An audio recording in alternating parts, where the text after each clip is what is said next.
Bonsoir, j'ai le plaisir aujourd'hui d'accueillir Caroline Chevalier de l'association Les Mamans Lumineuses et les papas aussi.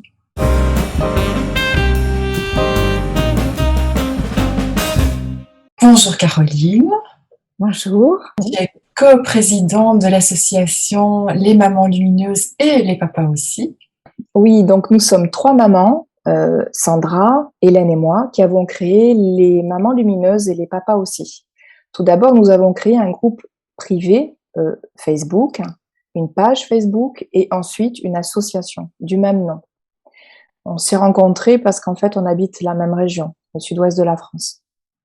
Ah, et ça date de combien de temps alors votre aventure? C'est pas vieux du tout. Nous nous sommes rencontrés d'abord donc avec Hélène au mois de septembre 2020 et au mois d'octobre 2020 avec Sandra. D'accord. Et votre association a vu le jour il y a peu de temps? Au mois de mars, le Ah, 24 c'est tout mars. récent. Voilà, donc on a enchaîné, logiquement, je dirais, c'est venu à nous tout seul, sans qu'on fasse vraiment finalement d'efforts. C'était la suite logique, on va dire, voilà, du groupe. Vous êtes trois mamans qui avez vécu le deuil, c'est ça? Voilà, on a toutes les trois perdu notre fille. Et donc on s'est naturellement attirées les unes aux autres avec effectivement cette envie d'avancer malgré tout. Quel que soit, je dirais, l'ancienneté du deuil, puisque pour Sandra, c'était plus récent, pour Hélène, un peu plus ancien. Moi, j'étais un peu entre les deux. Peu importe, c'est un cheminement qui se fait et qui vient naturellement.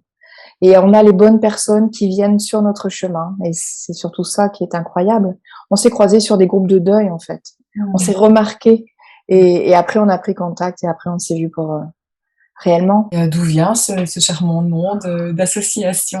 Alors, on le doit à Sandra, qui a une imagination débordante. Et c'est vrai que dans Lumineuse, il y a lumière. Et je crois que c'était ça qu'on voulait transmettre au travers de notre groupe. C'est-à-dire de donner de l'espoir et de la lumière aux parents endeuillés et aux personnes endeuillées en général. On a deux facettes. Il y a la facette groupe privé Facebook, où là, on n'a que des parents endeuillés. Et de l'autre côté, c'est l'association. Et là, c'est plus large. Là, c'est pour le coup, ce sont les gens endeuillés en général. On est plus de 260 et ça n'est que du cooptage, c'est-à-dire que ce sont que des gens qu'on connaît ou en tout cas à qui on demande s'ils ont déjà fait un travail de spiritualité par rapport au deuil. Voilà, on ne veut pas être comme dans les groupes de deuil, je dirais standard. Oui, il y a un petit peu tous les parents, ceux qui sont dans le chagrin mais qui n'arrivent pas à s'en sortir.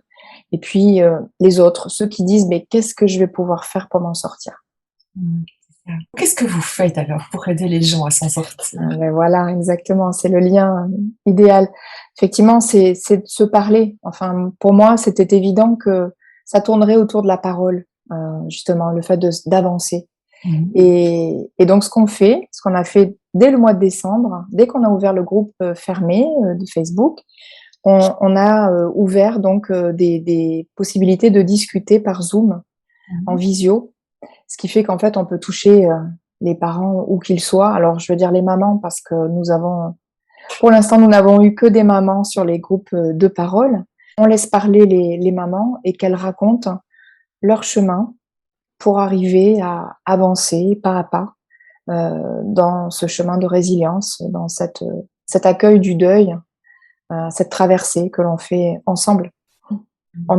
On se comprend bien, on arrive à échanger, à créer de jolis liens les unes avec les autres et créer de la reliance. Et voilà. On fait les groupes de sophro, tu sais, en visio. On a d'autres choses. On a tous nos bons plans sur le groupe privé.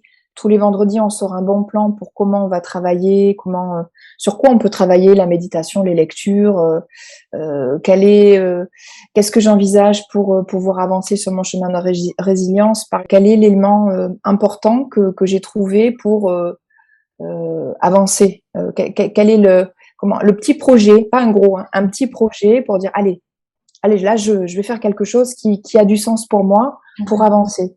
Tu vois, donc ça c'est les bons plans. On est sur de la conférence en présentiel. La prochaine arrive le 10 octobre à Biscarrosse dans le sud-ouest de la France, dans les Landes. Et là c'est notre première. Donc là c'est toute une journée. Donc on a 2 conférencières qui interviennent pour nous parler de la vie après la mort.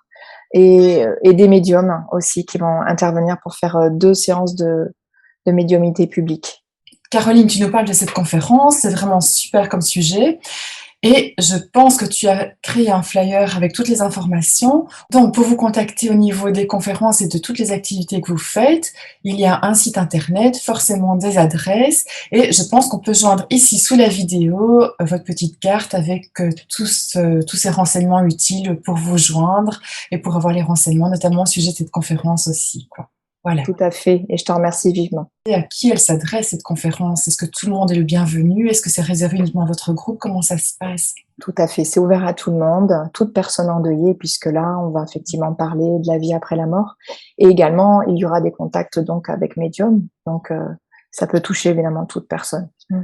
D'accord, bah, je te remercie beaucoup. C'est vraiment une super initiative et vraiment j'espère qu'elle aura beaucoup, beaucoup de succès, en tout cas tout ce qu'elle mérite pour votre dynamisme, votre gentillesse, votre ouverture d'esprit, voilà. On vous souhaite tout le meilleur, hein. C'est très gentil. Merci beaucoup. Merci Caroline.